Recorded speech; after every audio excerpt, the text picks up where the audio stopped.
the Young and the Restless Spoilers. Welcome back to our channel, guys.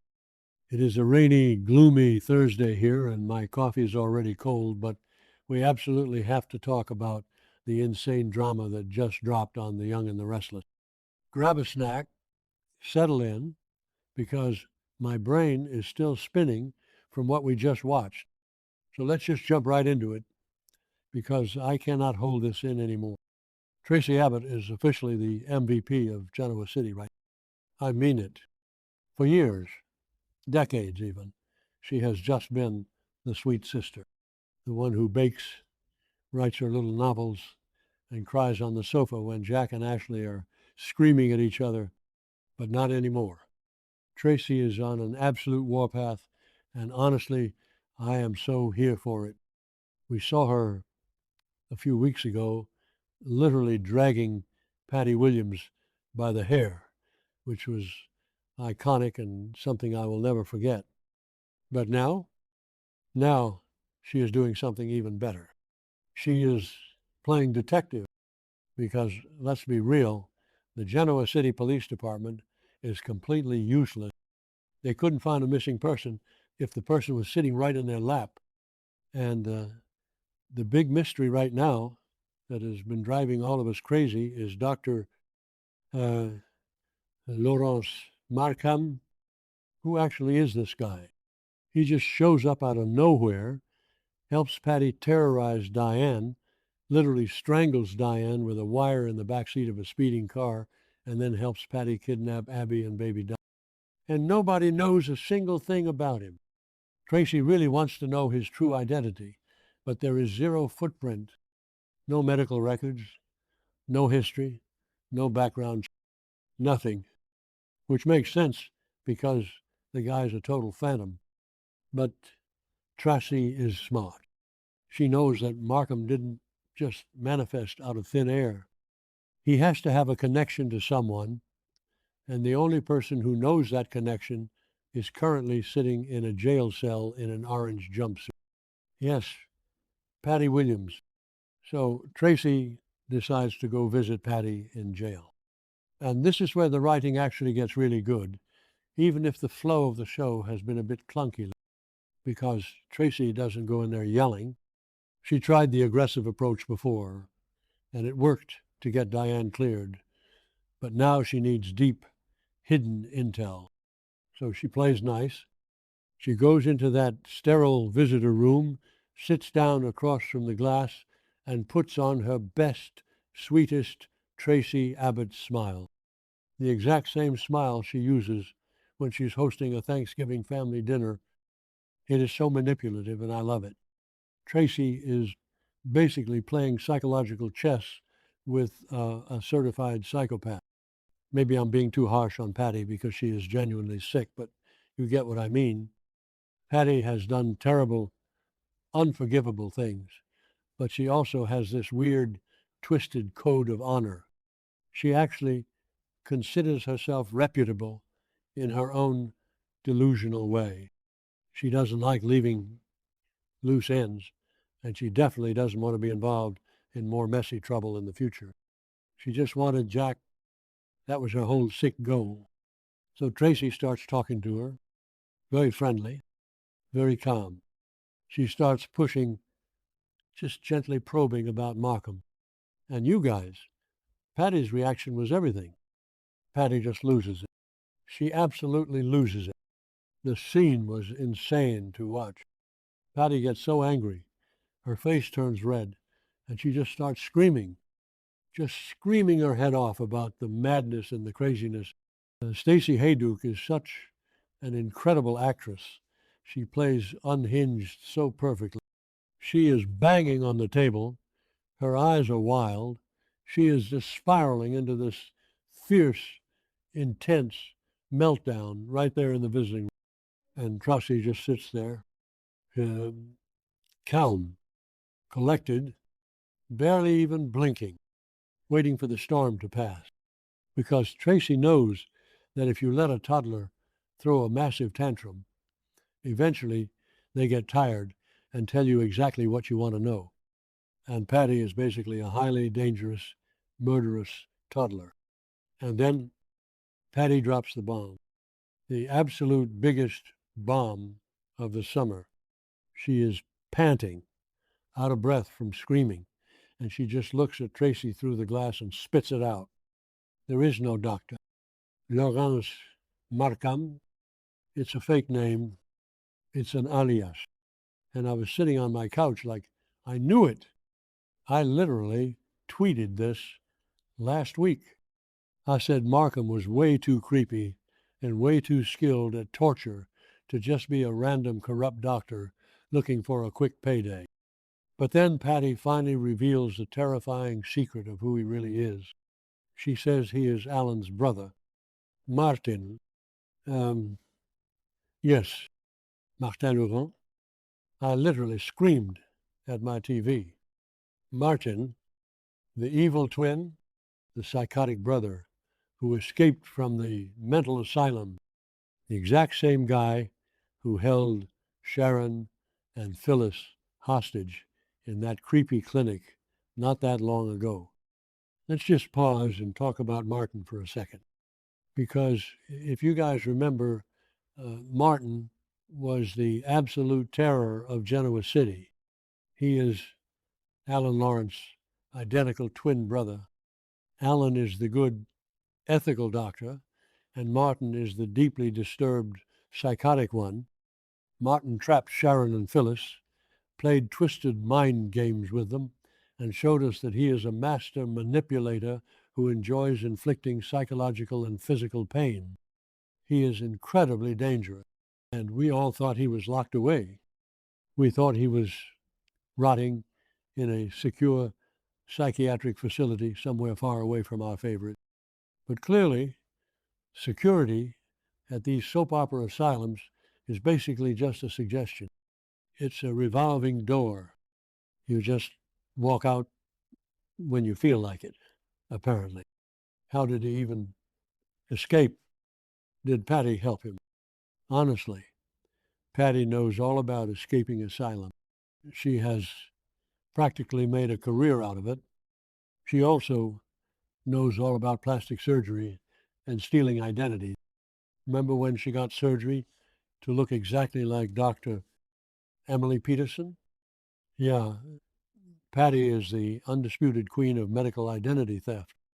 So it makes perfect sense that she would team up with another fake doctor who is just as broken and crazy as she is. They are a match made in soap opera hell. Imagine what is going through Traci's head when she hears the name Martin. She knows exactly what Martin did to Sharon and Phyllis. She knows he is a total monster. And right now, at this exact moment, this monster has her niece Abby and her baby great-nephew Dominic. My heart literally stopped thinking about the stakes here because Patty is crazy. But Patty usually just acts out of this twisted desire for love. She wants Jack to love her. Martin is just cruel. He likes to inflict pain just for the fun of it. He strangled Diane with a wire in the back seat of a car while she was driving. He is ruthless. And Ashley, oh my God, Ashley. Ashley had a complete primal breakdown when she got that photo of Abby and Dominic tied up. She is completely feral right now. If Traci goes back to the Abbott mansion and tells Ashley that the man holding her daughter is Martin Laurent, Ashley is going to buy a gun. I swear to you, Ashley is going to go full vigilante mode. She is not going to wait for the police. She is going to hunt him down herself. I have to give the writers some credit here, even though I complain about them constantly. We all do. The fans on social media have been dragging this storyline for weeks because it felt so disjointed and messy. Like, why is Patty back? Why is this random Markham guy here? What does this have to do with anything? But now it all clicks together perfectly. It is actually a really smart way to tie the Sharon and Phyllis trauma storyline directly back into the core Abbott family drama. But at the same time, what were they thinking bringing Martin back so soon? Are we just going to recycle villains every 3 months now? Sometimes I think they just spin a giant wheel in the writer's room. Okay, who is kidnapping someone to Patty, and who is her sidekick? Let's go with Martin. But honestly, despite the recycled feeling, it works. The chemistry between Stacey Haydock and whoever's playing Martin right now is genuinely terrifying. And let's not forget the absolute irony that Kyle Abbott was literally just in that exact same jail cell making a deal with Patty. Kyle is so dumb sometimes. I'm sorry, I love him, he has great hair, but he is an absolute idiot. He went to Patty to try and get revenge on Victor Newman. Meanwhile, Patty's bestie Martin is holding his sister Abby hostage. Traci is doing the real work here. Traci is getting the actual answers that matter. Kyle is just playing pretend mob boss and failing miserably. Claire Newman even warned Kyle to back off. Claire is Victor's granddaughter. She knows a thing or two about crazy people. If Claire tells you a plan is bad, you should probably listen, but no. Kyle wants to be the big man. I really, really hope Traci slaps some sense into Kyle when she gets back home. Let's go back to the scene in the jail first, because I want to talk about how brilliantly it was executed. Traci walks in, wearing this soft, non-threatening outfit. She sits down. Patty is brought in, looking exhausted and messy in her prison gear. Traci just smiles and starts talking. She subtly hints that if Patty cooperates, maybe Jack will look at her differently, which is a total lie, because Jack is terrified of Patty and is currently being blackmailed by her for sex, which is a whole other disgusting storyline that makes my skin crawl. But Traci uses it. She dangles the carrot perfectly. Then Traci pivots to Markham. She strokes the psychopath's ego. You're a smart woman, Patty. You wouldn't just partner with a nobody. And that's what breaks Patty. Patty hates being interrogated, but she also hates feeling like she's not in control. She screams, I'm reputable. I don't leave loose ends. And then she just gives it up. It's Martin, Alan's brother. He got out. Literal chills, you guys. So what does this mean for next week? Traci has the information. She knows it's Martin. She has to tell Jack, and she has to tell Ashley. And what about Sharon and Phyllis? Are they going to get dragged back into this nightmare? The timeline notes from a few weeks ago hinted that Sharon and Phyllis might have to help Diane. Now it makes perfect sense. If Martin is the one who kidnapped Diane and now has Abby, Sharon, and Phyllis are literally the only people in Genoa City who know how his twisted mind works. They survived him. They know his triggers. Are we going to get a massive women's team up? Traci, Ashley, Sharon, and Phyllis forming a brigade to go after Martin Laurent. I would pay so much money to see that happen.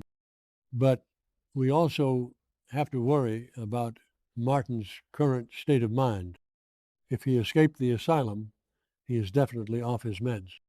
He is highly unpredictable, and Abby is trapped with him. Dominic is just a baby.